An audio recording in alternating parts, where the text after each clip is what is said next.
the invitation. Today about it, a special day to be mischazek in Tuna, in Avoide, in Tfila, where we see the going, then Shotu, it's a day, Avoide, but in Jeden weiß man on the opposite. Whenever there is a time when the going are more in their world, we need to be on the opposite. Bo mischazek in Torah and Avodah. Really was almost impossible to resist and to say no to such a gewaltige day, especially the Dan Raskin asked me to speak. Maybe not often enough, we sit many times together, meet together, but Baruch Hashem, I think it is an opportunity which I want to thank meine Rebbes of Schritte, as Rabbi Raskin, der Sohn of Rabbi Raskin, was they brought me in the Schritte here in Israel.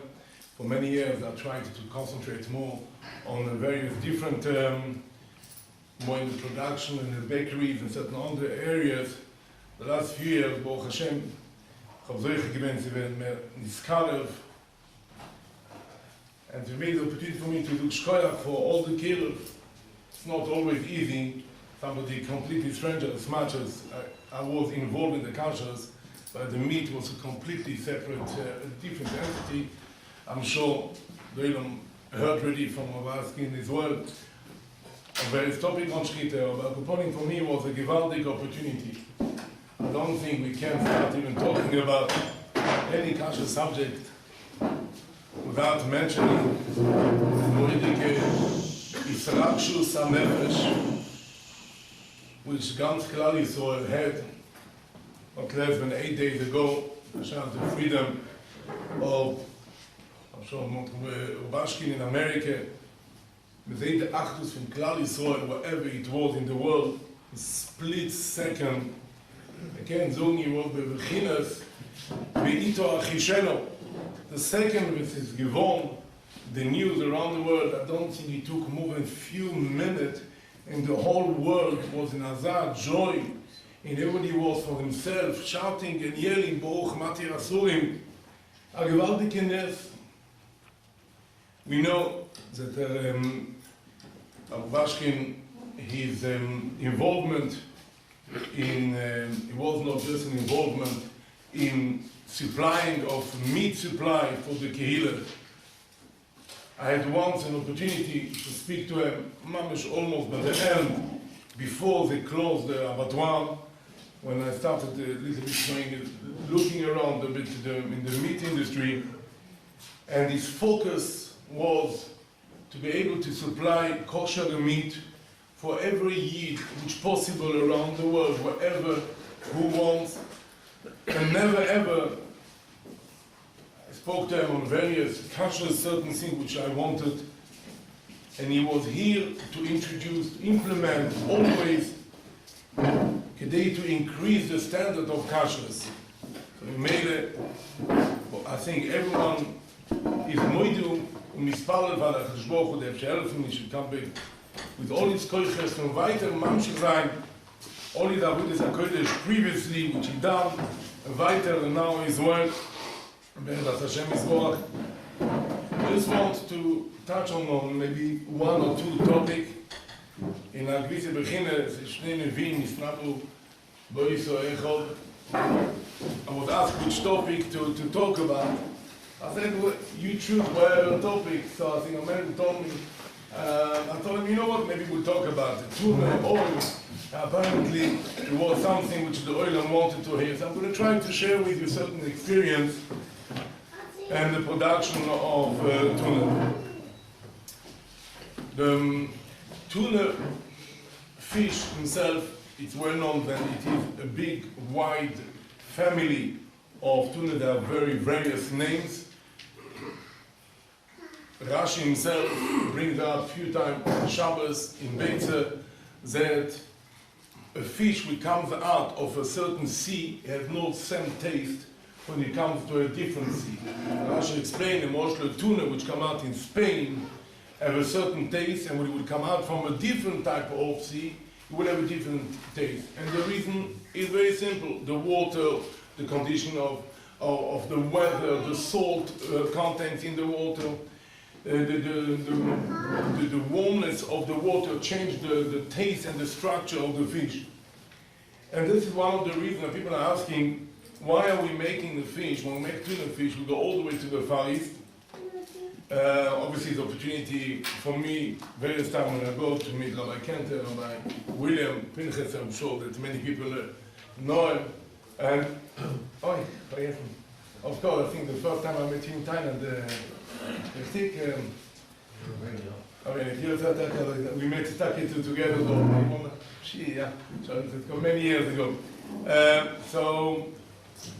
So mainly, why is it that we need to go all the way there? And the answer is very simple. It's not the same. There are tuna available in Europe, more in the Mediterranean, a little bit in Portugal and Spain, but it's not the same taste and structure of the fish that there is in the Far East. And this is what the customer driven, and this is what the oilam is looking for. The tuna is basically a fish which is in principle a kosher fish. Today, one should recognize what's the kosher fish. We know that the Torah says, "Du zwei simone tare, snapir v'kaskeses." Chazal zoom kol shiur kaskeses is memele is muter, yesh lo snapir. So if one finds kaskeses, which is the scales on the fish, does not need to go and carry on checking for snapir. Automatically it has a snapir, it's a muter. If it's a klal, it's inishes a machlokes or achronim, aber a kolponim is sicher, if so kaskes is sicher muter. The issue that there is with tuna, as far as the doge tahara, is, I try to keep doing this, okay. The main thing in the tuna is that it does not have too much scales on the body. It loses his scales on the surface of the skin either during his life when he comes out of the water, but there are still few scales definitely attached. In the halacha is the machlokes if it's one scale is enough or two scales, but componing two scales is zicher. If one finds two scales on the fish, is zicher muter. The tuna fish, very interestingly, is that it has, in fact, two skins. There's one external skin, where all the scales are laid, and underneath, not all of the tuna, many of the tuna will have a second skin underneath, and if one will remove the first skin, we'll find that there are more scales underneath. And is all kosher scale. But checking every fish by removing the first skin to get to the second one is obviously impossible. So the work of the hashgacha is to ensure and to check the dogim to me. The scale in order to make sure it's not a dark tome. The Rambam in Sefer HaMitzvahs, not all the Rishonim count the fear mitzvahs esse, but the Rambam in Sefer HaMitzvahs Kuf Nun Beis, who shetzivonu livdoi b'simone dogim. The Rambam learns that you have a special mitzvahs esse d'oraisa to be boidek b'simone dogim, to check if the dog is dog tol. V'hu she'omru ezeh toichul mikol asher b'amoim, and the Rambam brings up to check on which is simone. And the Rambam before, by the mitzvahs b'dike b'simone Aveheme, the Rambam said, "He shetzivonu livdot besimone beime v'chai v'hu sheyomar legero b'shev shesa ve'oz yiyeh mutor le'ochlo." And the Mephoshim explained that according to the Rambam, the mitzvah esse is to check, and then after you'll be able, you're mutor, you're allowed to eat it. On who the mitzvah of checking if it's on the shoichet ba'behemes, or the person who prepared the fish, or on the person who eats it, it's a shmud michaskenech who have the mitzvah. Because they might say when this fish will arrive on the plate, there's no simonim anymore. So our Agoponim, we see there's a special mitzvah to go and to check every fish to make sure they have the scale. The process of production of tuna, I will explain, maybe try then to cut off the various halachic points. The fish, the tuna fish, which comes in the sea, in the Indian Atlantic Ocean or various areas, is then taken with usually netting. When they they put through a netting into the sea, and then it catch all the huge amount of tuna. It's taken onto a boat, and what they call the mother boats. And the mother boats, then they go through every fish, because when they go for a catch, they're not interested about different type of fish. They're concentrating on what they need to supply the customer. So they will go catching tuna, they will take it, and they will go one by one. They have people on the boat, a massive boat, what they call mother boats, and they are checking, and then the tuna will go into brine tank. It's like almost such a rooms. I personally have been on it. I think you've been as well on the boat now.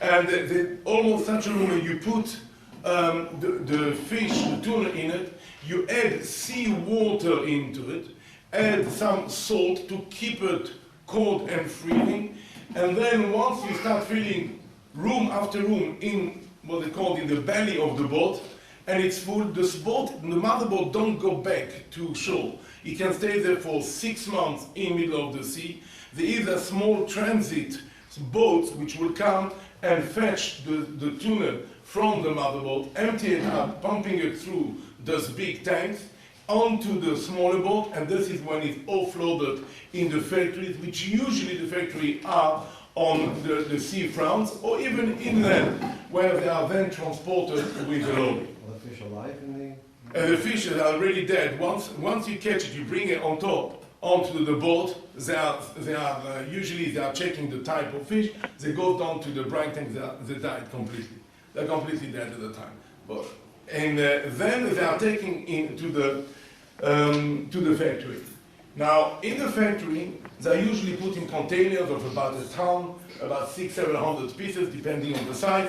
The size of tuna will depend on the type of tuna. It ranges from sometimes even tiny one of 700-800 grams, usually about 3 kilos, 5 kilos, and all the way up to 5, 7, 800 kilos. I think the biggest one, which I personally think was 780 kilos, which basically you don't carry it as it is with chainsaws, which is actually cut pieces. So they are very, very, very big tuna. That is a different quality, different type. Obviously, the bigger the tuna is, the easier it is to work and to start checking for simonetale. Because once you check one fish, you can make a huge quantity. It's not the same quality. Usually, we go more for the between 3 and 5 kilos. Is that an issue that the dolphins get caught up with tuna? Yeah, okay, so dolphin, we'll come to the dog in Tmeim in a second. Dolphin is more usually not so much a problem because it's so strictly controlled that they cannot catch any dolphin. Catching a dolphin is a huge penalties in it. Especially the UK have even stricter regulation. European fish is not allowed to be bought into the UK legally. There are special catching certificate for that because they have even strict regulation on it. But there are different dog and twin who can obviously, through the thrall of fish which come through, can catch. So what actually happens is usually when the first sorting on the mother boat, they will go through and remove them. We'll see in a minute what they're doing with it, but they will remove them because customers want to deal with tuna, so they will concentrate on it. What they do with this a different type of fish, we'll see in a minute. They try to eliminate any foreign type of fish because this is what the order which they get. Once the fish arrive in the factory, they arrive in big metal bins which frozen. They go into the freezer and ready for production when they want. In production, they are defrosted and goes onto a belt. And then there are here various systems. This is what we call, we need to take out all the guts from the fish. The question is, when are you doing it? So, European system is to cook the fish as it is, whole, with all the guts and stomach and everything. They cook it like that, and it's actually deep in boiling water, cooking it in water, and later on, when it's cooled down and they start cleaning it, they will remove all the stomach and everything which they don't want. In the Far East, most of the company and most type of fish is done, they remove the stomach before the processing of the cooking. And the answer is very simple. They feel that the taste is different. Obviously, all the guts will give different taste, and with all the blunt vessel and the gall and all this.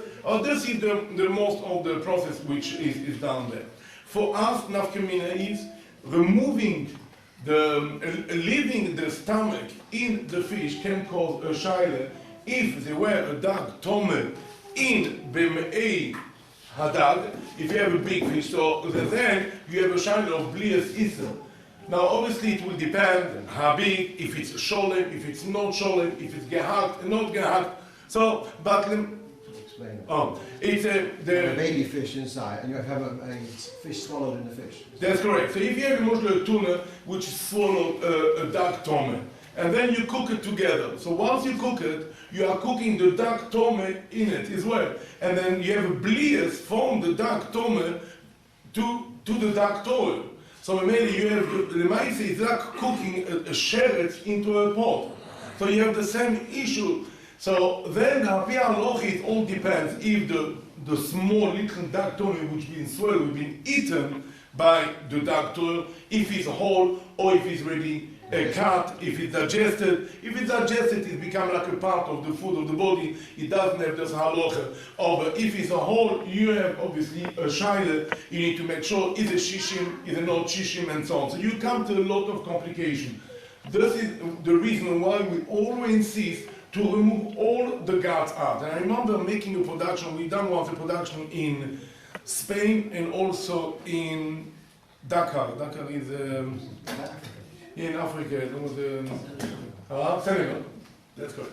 And in Senegal, and there they are not removing the stomach. But they done it especially from us. While they were removing the stomach, suddenly they see, wow, now we understand the reason. We saw dogim tamain. If it's shrimps, if it's all the small dogim tamain. So you don't need to have a massive fish inside. You can have a small shrimp or different dogim tamain inside, which also will make a shiur. So this is the reason why you remove everything what you have inside.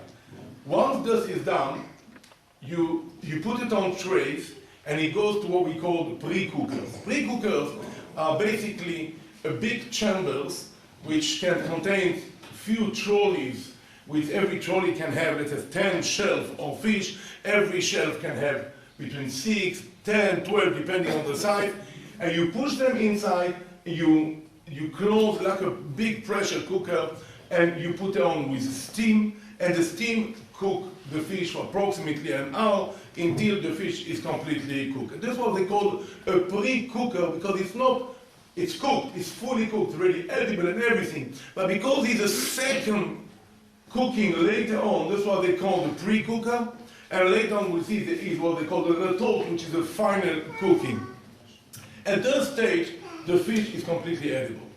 Now, the fish now is still lying on the trays, full of skin, bones, veins, blood vessels, all the stuff which need to be cleaned and removed. What they call black meat inside, all meat that is not muscles, which is not something which they want in the cans. I think to remember is about 30% of white fish, what they call in a tuna. Approximately 30%. There's a bit more flakes, which is used in the rest of skins, bones, black meat, which is then sent what they call pet fish. Pet food. Pet food is animal food which they use for pets, and this all sent to usually on site. They have a second factory which they will blend everything together, and it's sell as pet food. Pet food is one of the things which caused a big issue in kashrus issues. Why? because pet food there is different recipe. Pet food can be the leftovers of the tuna, and at the same time, some company like to have buttermilk for the cats. So they will add some chicken inside. A lot of company add chicken. So they made a blend of chicken and meat. And there's not a problem, no, a cat will eat chicken and fish together, no. I don't think that's what they really bother us. More the issue is as follows. When the company started two separate, you have one company where they prepare the tuna tins, cooking and all the rest. And let's imagine the next building is where they take all the leftovers, cleaning, and they take it to the pet food section. Now in the pet food section, they will add the chicken in it, they'll mix it and blend it. Then you need to put it in the tins, and the tins need to be pasteurized, need to be cooked all together. What actually happened is you have two buildings. One, you make tins of pet food, which contain treifas, and can be chicken, can be shrimp, can be dogim tmeim, a blend also together. And then, the other side, we are working here to make kosher. Now, once the fish have been cleaned, remove all the, what we don't want, the veins, the skin, the bones, everything, you need to put it in the tins. You add your water, salt, oil, whatever you want in it, sauce, and then it goes into a tin, and the tins go to what we call a retort. The retort is cooking the fish, the tuna, in the tin. This is done in all the vegetables that we see in tin.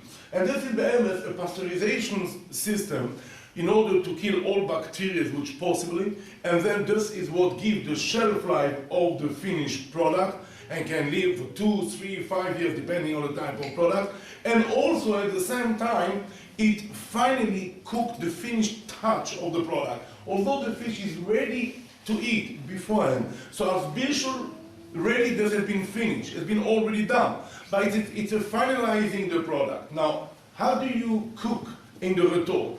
You have again live steam which come and heat up the product to approximately 110 degrees. Now, if we have one building making treifas and the second building making kosher, there is no issue with it. The problem we come across is with what we call the boiler system. The boiler is like a small combi boiler we heat up a central heating system, which basically not every radiator has its own combi boiler. A house may have 10, 15 radiators with one combi boiler. So how does it work? Every radiator has two pipes. One, the water comes in, and then you go heat up through the metal, and then the water will go down the underside. But that time the water is almost cold, and then you recirculate to the boiler, and it gets heat up again, and that's how it turns around, the system gets heat up and so on. Now, if we have one boiler heating up a massive amount of water, and this water is then sent to heat up the retort of the kosher tins, and at the same time, it will send hot water heating up the pet food. Now, the one thing we need to clarify, the steam usually which is injected into the tins, it usually will not be recirculated because all dirty from the oil, everything which is on it, is very rarely recirculated. But we have what we call a chibur of two pipes, like having a fork with, let's say, two teeth. One teeth is pushed into milchik, to a milky dip, and the other one into a meaty plate. So the same fork with two teeth will go from both sides. So what we have a chibur of the metal going up and down through the forks, and the forks become tray. So what we have here, the boiler, the same thing. It's a bigger keli, bigger fork, but from the other side we have one pipe going down to the tray first, which inject hot water and steam onto the tins from pet food which contain treifas, and from the other side it will inject onto the kosher tin of tuna which is on, and this is a major problem.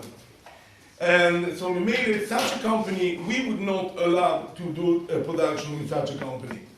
Now, there are other companies who don't have enough quantity of customers for tuna only. They will make different type of product, not only tuna. You can make many type of tins product, like chicken pate, what they called it. Yeah, you can make different type in a tin. But on the same line and everything. If they do on the same line, it comes out that the product is mamish treifes. All the equipment become mamish treifes. Not only a question of chibur from the boiler, even worse. You will use the same equipment for chicken. It's rare, very rare, and but I'll tell you what actually happened. The first time when I went to Thailand to make a kosher tuna production, I went to the old group part with Zichron Livrocha, and I asked him to give me a broche. He was mainly nervous about those point of things. How do you make sure that only kosher tuna come through? And I told them we're going to insist of checking every fish. Be'ez Hashem. Then the second thing, how do you know they're making only kosher there? Because the principle that Kedasia have implemented, the old Zichron Livrocha, we do not kosher from kelim from treifes. And the old Zichron Livrocha, his principle was that to kosher kelim from treifes, industrially obviously I'm talking about, it's almost impossible. Start removing every hinge, every screw, every plastic bolt, the connection, the rust, the clean from inside, outside. To do it al pi halacha, someone have a keli, you have milchik, fleischik, treif, you can do it once. But to do it properly, it's almost impossible. So the old Zichron Livrocha have put the principle, we do not kosher from treifes. So those are two things which he told me, be careful. So I told him you can check the logs, the proper control logs and so on. In the middle of the night, while I was standing there checking the fish coming, suddenly I see a long snake coming down the belt, and straight away the first reaction, my mind started working. Oh, the roof told you something. I pressed the belt and I stopped the emergency button. Everything will wipe and wipe. I said, okay, it's fine. Now release it to go slowly. And the fish came through, and eventually I realized it was only a pipe, which was coming down. You know, these countries are trying to save a lot of energy, so no much light in the factory. So it was a pipe which they used to pour water on the fish, which have dropped from the connection. So it was a pipe. It was just a light to tell me, don't forget.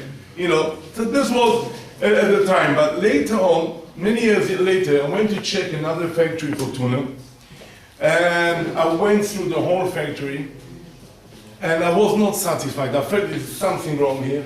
I had a chashash that they're making treifes. I went in to the storage. Eventually, I find labels which have chicken pate spread on it. I couldn't find any product, but eventually I just find this. I went later on to the office, which they display the product, and I did find some chicken. The guy got a bit nervous. I told him, no, it's a gewaltig, a tremendous item for us, chicken spread. Please give me a sample of it, and I want to study it. And I still have 2 or 3 samples in the office, because I needed to prove I'm going to ban this company. I knew that this company is over, but I knew what was going to happen. Yes, no. You have the code, every company have a code number and so on. So obviously I had it in my pocket. Fine. When I started talking to him, are you making chicken? No, this is made in another factory. We're just distributing it. And I went through the freezer and I could not find anything. No, I couldn't find anything. And he was on my way out. Suddenly I see a truck coming in, refrigeration truck coming in. So I told the guy, can you please open the truck? He started speaking, no, wrong address, wrong delivery, wrong address. I told him, it's fine, no problem, wrong delivery, but open it up, let's have it. In 2 minutes, he went to the driver jumped into the front of the lorry, and he drive all those places had full security. Suddenly, everything opened up. The gates opened up in seconds, and the driver drove out. That's fine. So for me, it was quite clear they were trying to hide something. But Baruch Hashem, the Moshe gave a bissel seichel. When we were driving out the company, I started turning around and I see the truck just a few up the road. Mamash, he was waiting. He was just waiting there. And so for me it was quite a clear thing. They were trying. I don't know what they had there. It's clear they were trying to hide something, and the company was like a band and we didn't like a produce. And eventually I had someone who made another visit there, and I told them, be careful because they're trying to hide something. We discovered chicken also in the freezer at the time. So, Baruch Hashem, this was a great siyata d'shmai, and the reason for that is because when you have a principle and you stay firm, and you need to, it's not easy. And this particular issue cost me a Shabbos to be away because it was Thursday and we were stuck without Tuna, and I managed to get an appointment to a different company, but only on a Friday morning, and it was in Vietnam, so obviously it was no way that I could have been back at the time for Shabbos. And Baruch Hashem, I spent Shabbos there with Rabbi Hartman, and we've been producing there for quite a few years now. So Is het Chabad Shmiya? yeah. We make production 2-3 times a year there, and we all stay there, and it's Baruch Hashem, and we have a good time at the Shabbos. Without it, it would be very, very hard. You know the Shabbos in Thailand. It's not easy. So this is one of the things. I just want to bring up one of the issues according to about the catching of the fish. I don't know if it's been mentioned here or not, but I know some people are a bit concerned about it.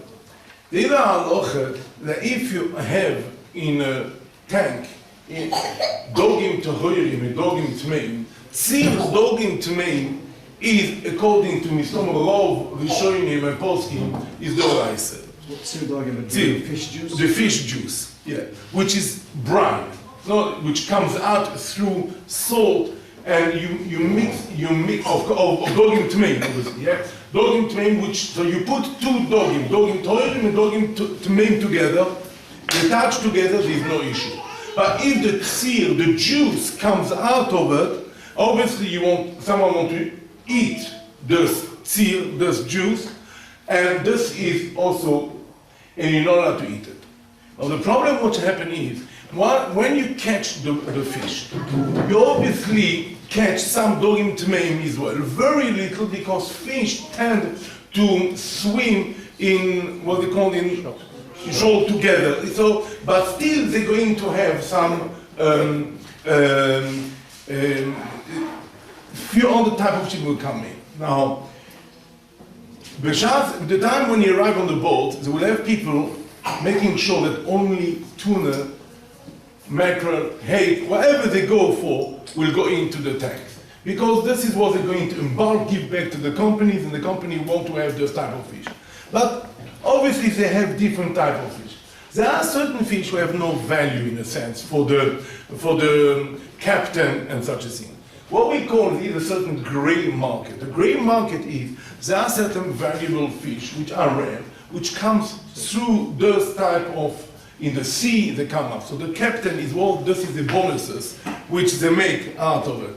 So they don't want to throw it back into the water, so they will keep it. Where do they keep it?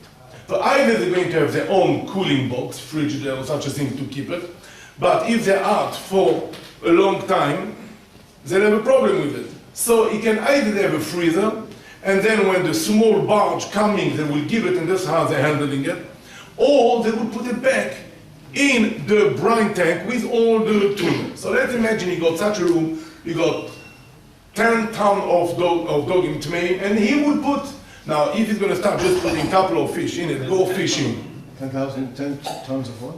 Of fish. Yes, you can have in such a room, I think it's even more than that.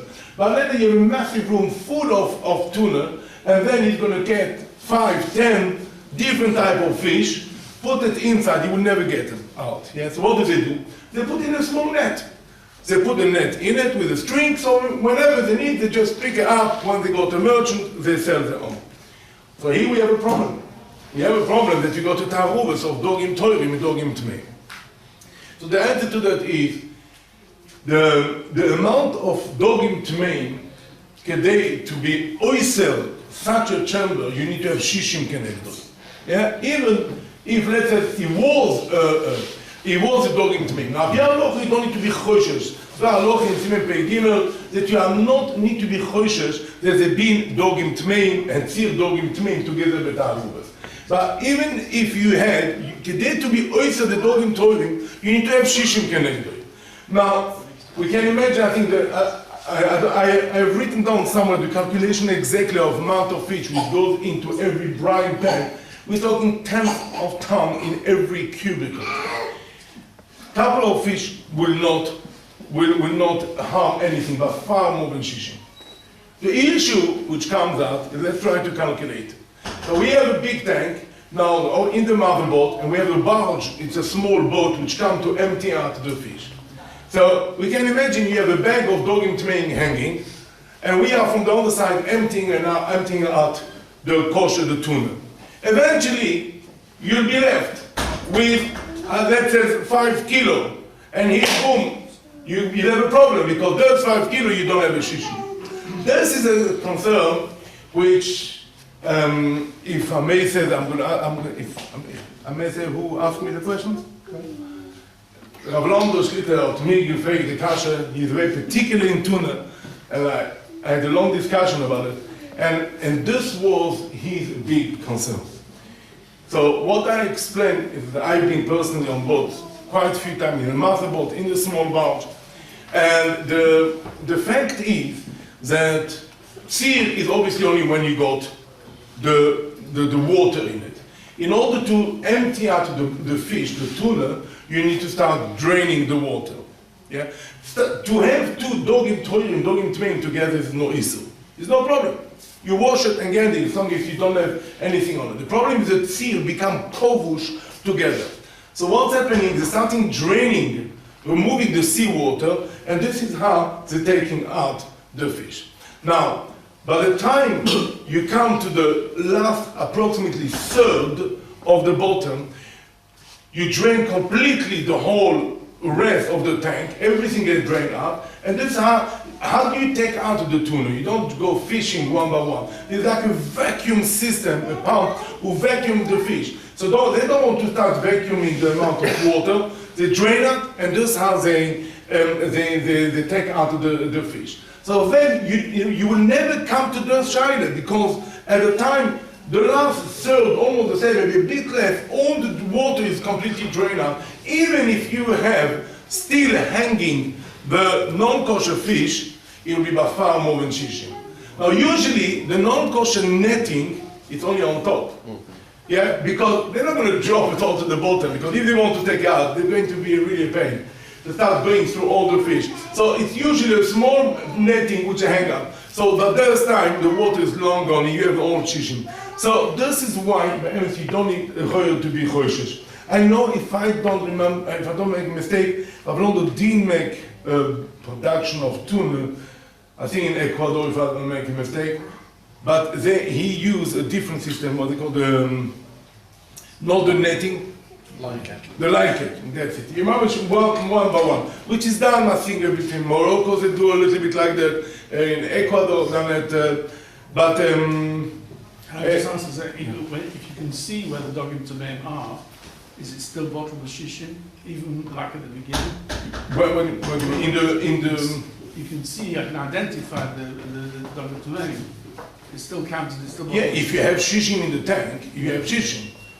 Yeah, there's no issue. Look in Pekimel, in Simen, see if hey, tzir dogim tmeim, and with the Rabbonon Paske de Shulchan, the Taz bringt darauf, the Shah bringt darauf, the Zman, that Moshe halt genannt hat, du reise dicke Ding, aber Choishes dann, you don't need to be Choishes, der Vater Ramudu, aber du bist ab Dogim, en lachmir, le fashvesh, ve livdoi, oib zu gewinnen. But we know there is such a gray market. To understand, the motherboard have approximately 10, 20, such a massive stomach, is what they call this, yeah? They're not going to put dogim tmeim in everyone. So to be Choishes, it's a very, very far to the Gabi Bishul Yisrael, obviously, we need to make Bishul Yisrael. So now the Bishul Yisrael is in the first stage, in the what we say the pre-cooker. because this is where you're cooking the product. Now, bishul is done, it's correct, with steam. You put on the steam in the pre-cooker. So there are two things which the mashgiach need to do.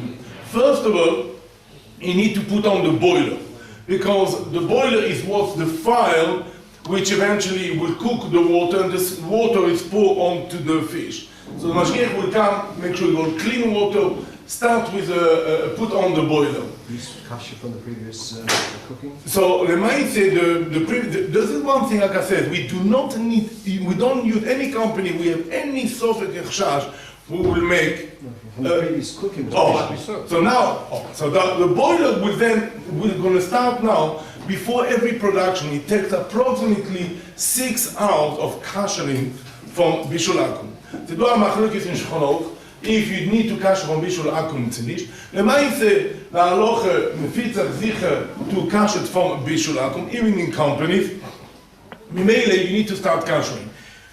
As I said before, every pre-cooker you can put usually between 6-10 trolleys, multiple by let's say 10 shelves, and you have about 6-8 pre-cooker. We're talking about hundreds of trolleys, and usually about between 800 and 900 of trays.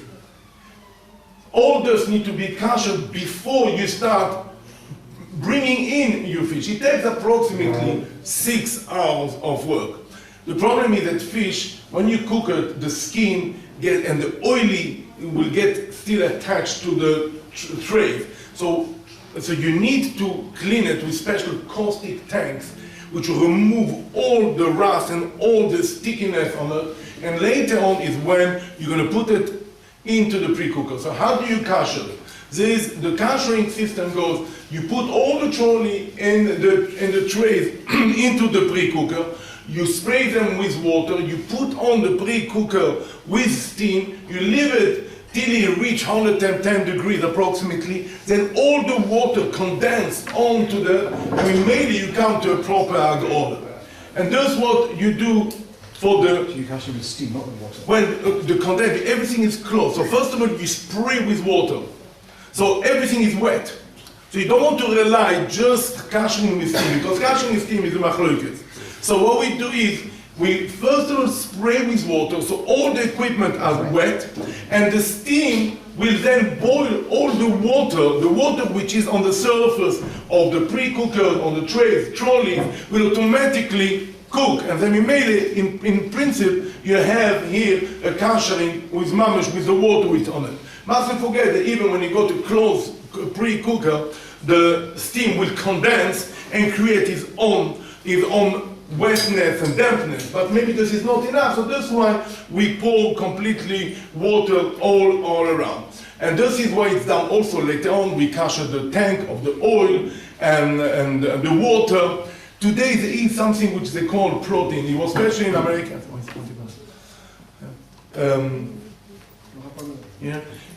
In America it's become just legal here in Europe. In America it used to be legal, what they call to add protein into the fish. When you sell a product, you have a net weight and you have drain weight and what's the content of the tin. So if you see 180 grams, it's including the fish and the water or the oil. Drain weight is without any liquid. What America have allowed all the years to do is to add a protein. Protein, it's like a starch, let's call it, like flour, which you mix it in the water, and does help the tuna, the flesh, to absorb water. So when you're going to call now, what are you going to call net drain net? Is it the water is absorbed into the flesh? So really, it's not 120 grams, it's really 135 grams, because it's true that you put so much amount of liquid, but a part of it really been absorbed into the flesh. So you can charge much more because it's a chelik which has been absorbed in it.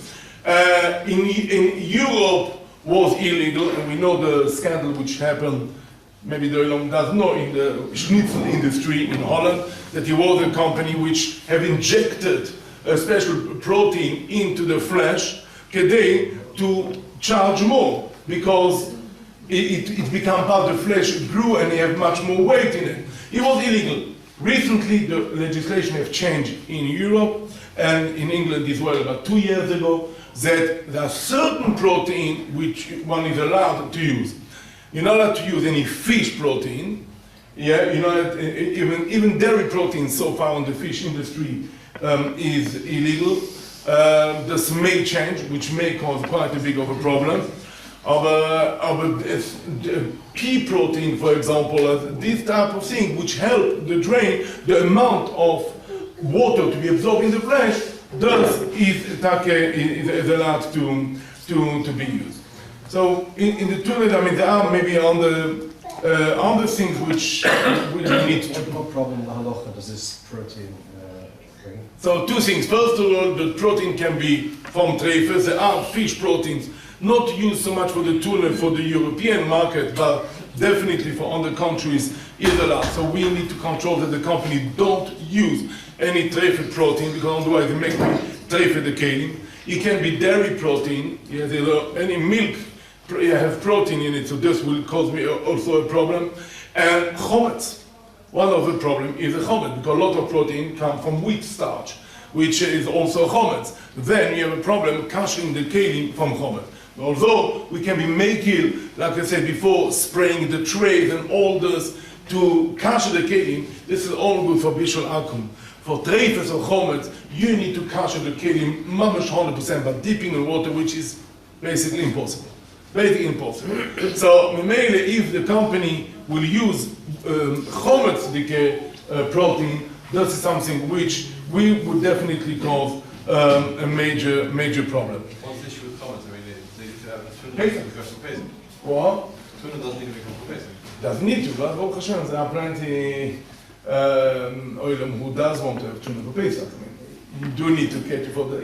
Of course, you don't need to have. I'm saying there's definitely a lot of people who will use tuna on. The issue of bishul akum, there's a common myth that which you should dispel, that the actual tanks on the mothership, by putting the fish in the brine, that's bishul, so it becomes bishul akum. And why should it become bishul? From what? From the brine? From the brine, but soaking it in brine for more than 24 hours is bishul. Okay, from the halacha. I know. Okay, the halacha is nicht du as a sag, because the halacha, the din for bishul akum, is nicht du by kovush, and is nicht du by ishus. Yeah, but a lot of people, this has been propagated. Right, okay, so let's just clarify what you meant. You meant either when you put a fish in a brine, like a herring, for example, we know It's cold. it's cold. Yeah, it's a cold, but with the brine salt which cure the fish. So the halacha, bishul akum doesn't apply in me'ushan, which is smoked, cold smoke. Let's not talk about hot smoke, because hot smoke is a different shiur, and about curing in kovush. And even if it would have been, it'd be only. We can't say it will have been because it's do, so we can't even think. Is not, so we can't even. But it's only if it's edible. Yeah. So if it would be edible, the fact is that the tuna, once you put it on the table after being quite a long time in the salt water, in brine, it's edible. You cannot think. After we made it with the modern sushi and stuff. yeah. Okay. It's not edible. So it's not edible. Going into, so we made it, but anyway, we don't have such a halacha of kovush legabe bishul, so we made it, is no issue. What we have is the issue how to make it bishul Yisrael according to the Beis Yosef. So what we do is, so once all the trolleys have been pushed into the pre-cooker and are closed, then the mashgiach will go and will put on the pre-cooker. So then it becomes Api halacha afilu bishul Beis Yosef.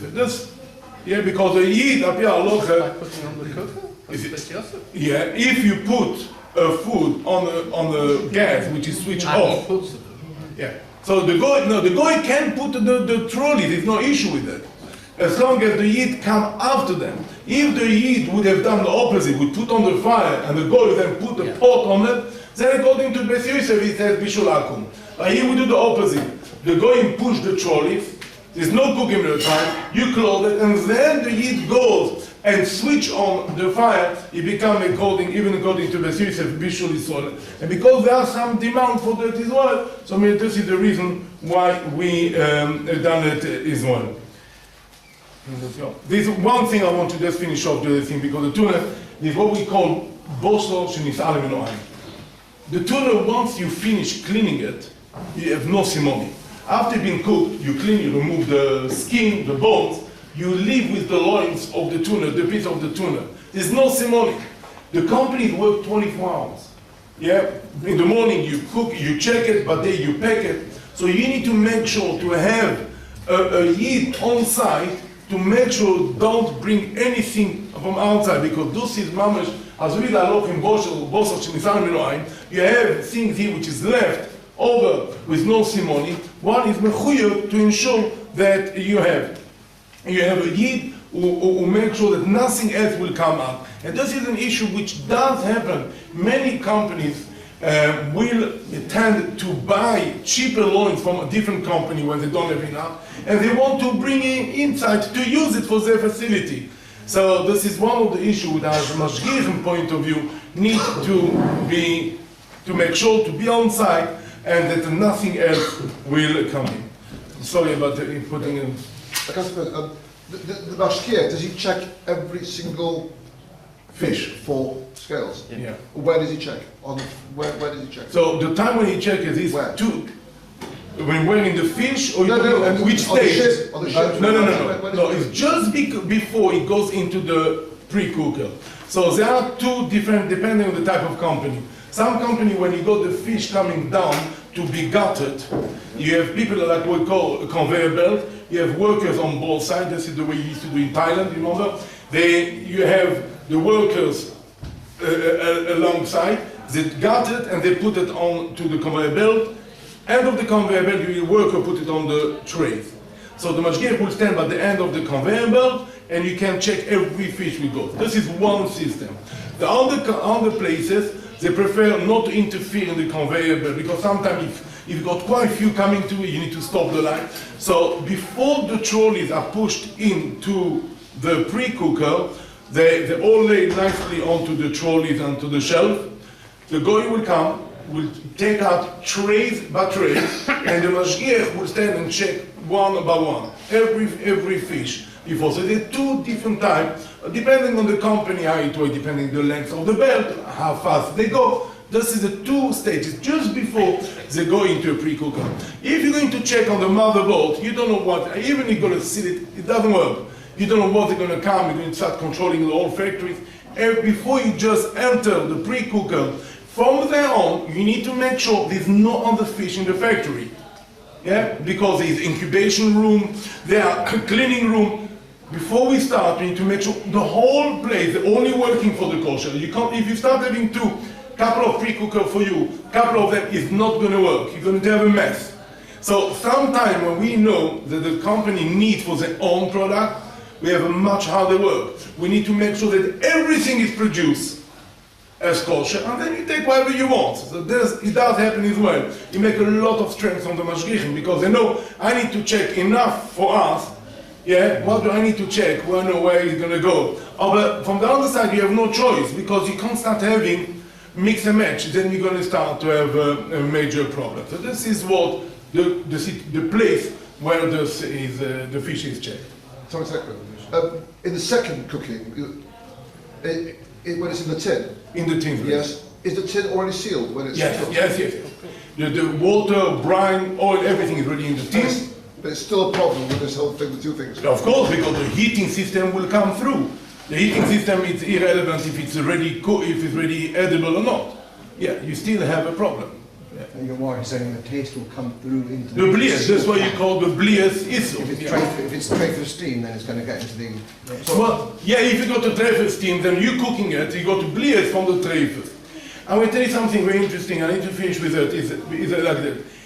One of the conditions that we do in all companies, but in particular when you go in the type of countries, we prepare custom-made instruction in writing, every instruction for the company.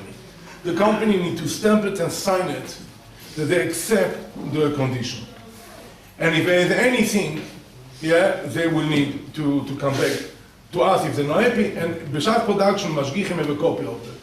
And the reason for it is because if we have an issue, yeah, and they don't do it accordingly, they can't blame us the rest of it. I was once called up from another Kashrus authority. They called me up if I can travel down to see a company, they had an issue. What was the issue? The issue was that in the middle of the production, they discovered that the pet food contained treifus as well. But they were in the middle of production, they have already made a lot of production. It was a massive hefsed meruba, and they asked me to go to study the case to see if it can be done. I told them the issue was they never gave this instruction in writing. If you give in writing, that's it. You know, the company can't blame you. You wrote clearly that you're not allowed to have treifus on pet food, is only a kosher pet food and so on. They sign it, so they can't have time. This was the problem which they have at the time. Well, why can't you say that the steam, and the steam is the 2 pounds, it's nat by nat. So why is there a problem? Okay, it's It came from a treifa tin to the outside, that's nat. Into the steam, and then into the other one, it's nat by nat. Okay, first of all, nat banat, dafke be'eter, be'isura, there is no such a thing, nat banat. Afilu 20 nat banat be'isura, it goes. And so the mefurish shach, I think it is, the shach is at his base, the shach shel mefurish, אז זה נשכח חיליק, בנת, אז אפילו במני באיסורים, נשדו כשום חיליק, if it's one or if it's more. Doesn't make any difference. But here, we're not talking only nat banat, we're talking about the chibur, because the 2 pre-cooker, the 2 retort, whatever, there are 2 kelim, which are connected with a pipe to the boiler. So it's like to have a fork going in 1 keli here. You're cooking with 1 keli treifus, 1 keli kosher. Now I know there are some poskim who said that between the pipe you have joint, it could be that it doesn't go to blias. It's a huge issue on it. Who is looking for going to a zecher shiur when we're talking about mamish treifus? So this is one of the reasons that we do. But as not banat dafke be'eter, be'isura, in ishdu afilu asar chmer. Shkoyach, thank you very much for this. Sorry, just gone over a bit too long. I